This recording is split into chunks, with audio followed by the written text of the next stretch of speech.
নমস্কার বন্ধুরা, প্রত্যেকের রাশিপটাই রিভিউ চ্যানেলে স্বাগত জানাই। আজকে দেখুন আমি মিশো থেকে একটা পার্সেল নিয়েছি, সেটাই আপনাদের সঙ্গে আনবক্সিং শেয়ার করে দেখাবো।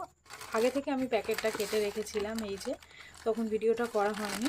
তো চলুন খুলে দেখা যাক, জিনিসটা আপনাদেরকে দেখাই, তারপর প্রাইস সবটা বলবো।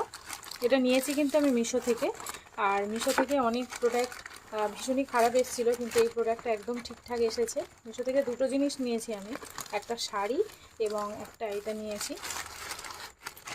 তো দুটো প্রোডাক্টই কিন্তু খুবই ভালো এসছে রিসেন্টলি।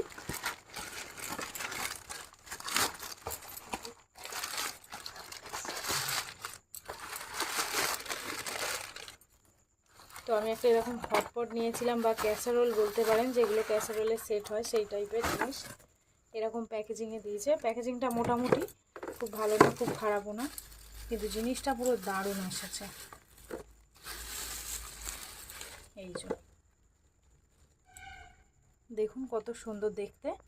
কালারটা হচ্ছে এটা পিচ কালার, পিচ পিঙ্ক যে কালারটা হয় সেই কালার, এবং এটা পুরো হচ্ছে অফ হোয়াইটের উপরে আছে। আর এরকম প্রিন্ট, এটা কিন্তু পুরো প্রিন্ট আছে, কোনো স্টিকার লাগানো না, এর উপরে এরকম সেলফ প্রিন্ট আছে।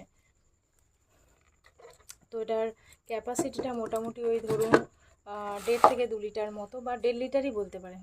এর ক্যাপাসিটিটা হচ্ছে 1.5 লিটার মতো।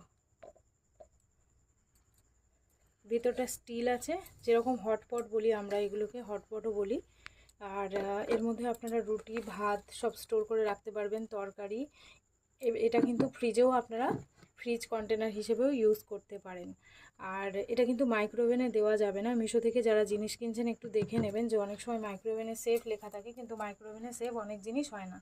তো প্লাস্টিকের জিনিস মাইক্রোওভেনে দেওয়ার আগে একবার ভালো করে চেক করে নেবেন। এটা মাইক্রোওয়েভ সেফ নয়। এতে আপনারা রুটি, পরোটা, যা যাবতীয় জিনিস রাখলে বেশ অনেকক্ষণ গরম থাকবে। জিনিসটা খুবই ভালো হয়েছে। প্রাইসটা নিয়েছিল 280 টাকা থেকে 250 থেকে 280 টাকার মধ্যে এটার দাম পড়েছিল। এখন এক্স্যাক্ট আমার দামটা মনে নেই, কিন্তু 280-র মধ্যে আপনারা পেয়ে যাবেন। মানে বাইরের থেকে অনেকটাই সস্তা পড়েছিল। আর কোয়ালিটিটাও খুবই ভালো, যারা নিতে চাইছেন নিতে পারেন, ভীষণ ভালো কোয়ালিটি।